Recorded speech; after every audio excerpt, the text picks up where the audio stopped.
Hi, welcome to Phone Arena. We're here with Peter, who's going to talk us through the new Nokia E7. Okay, so this is the new Nokia E7, very similar form factor to what you've seen from the N8 in the past. You've now got a 4-inch display.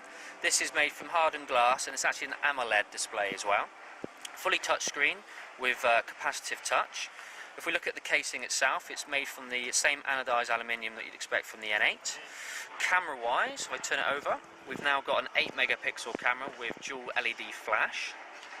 Connectivity, HDMI out, USB connection as well, 3.5mm connection for your headphones, etc. You've got power key on the top, you've got your unlock key on the left-hand side of the handset, you've also got your volume key, SIM card slot, and camera caption key here. Okay, so that's not a standard volume rocker, This is the new volume and zoom connector. This is because we wanted to just make it as small as possible. So the original type of switch you'd see was a slightly bigger form factor. This allows us to keep it down to the just over 13mm thickness of the smartphone. One of the main features of the E7 is actually the tilt and slide screen to reveal your full QWERTY physical keypad. You've got the Symbian 3 operating system on the E7, which allows you to have 3 customizable home screens which you can flick between, like so. You can change wallpapers in the background, you can have your own favorite contacts, email, you can have business applications, you can have Office Communicator, which will come on the E7 in the second version of the software pack. things like Bloomberg, all that downloadable via Ovi? All downloadable via Ovi, yep. There's plenty of Office business-related applications on the Ovi store already. Also comes preloaded with Nokia Maps, so it's going to have the free navigation solution built in. It'll actually come with the newer version, which has been launched today at Nokia World as well. Okay. We scroll one more time. And it will come preloaded with some web TV functionality as well, so CNN, National Geographic, region-specific obviously for each region. Fantastic, super. Now with regards to the keyboard, as you can see it's a 4-tier keyboard. So size-wise, like the N8, a little bit bigger? Slightly bigger. Screen being 4-inch display over the 3.5-inch will give you that larger form factor. Absolutely. But it feels very ergonomical in your hands. Yep. And when you're using the keypad, everything is exactly where you expect it to be, especially with the larger space key in the centre. So very easy for typing. Fantastic. And memory?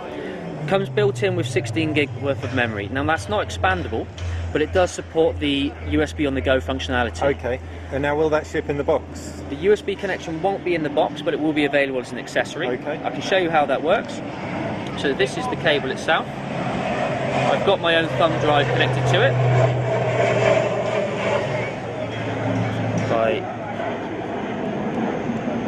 If I connect that in, it will automatically read the thumb drive via the USB connection, opens my file manager, shows my thumb drive listed here, and whatever I've named it. So if I select the one to open, I can then scroll through the different files that I have on the thumb drive. If I want to copy any of those files over onto the E7, all I need to do is press and hold, and I can copy to folder. Fantastic. And then select, say, mass memory, and then put it into a root folder, etc. Or I can play straight from the thumb drive itself, so I can just play this video. Now it supports 720p HD playback as well, and via that HDMI connection you can connect that into any HD ready TV and enjoy the HD content on the big screen, as well as supporting the 5.1 Dolby Digital Plus, similar to the N8. Fantastic. So the screen resolution on this and the N8 are going to be identical? The official screen. No problem, no problem. So we haven't got official screen resolution specs yet. However, I can say from here it looks stunning. You've got an AMOLED display, so colours are really nice and vibrant, but blacks are very deep. You've actually got clear black technology on this screen and a polarised screen, so outside, like we are today, you get a much better quality. You don't get the same reflective elements you'd see on previous devices. Okay. Just to show you that this video is playing from the USB on the go, if I disconnect, it will automatically stop playing. Yep. Fantastic. Revert back to file manager as well. And I can verify it's nice and clear. You can very visibly see the screen outdoors. It is glossy, but that doesn't detract from visibility too much. Oh. Fantastic. You've also, key element of Symbian 3, have the visual multitasking element as well. So as a business user, if you need to quickly switch between applications and open files, you can do so via the visual multitasking element. And if you want to close everything down quickly, you can either just select one of the X's in the corner, or you can do a press and hold, a long press, and close all, and it will go through each one individually and close them down, and then you go back to your front screen.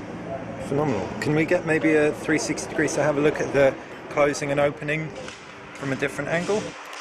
Okay, so it's different hinge mechanism, similar to the N97 but different at the same time.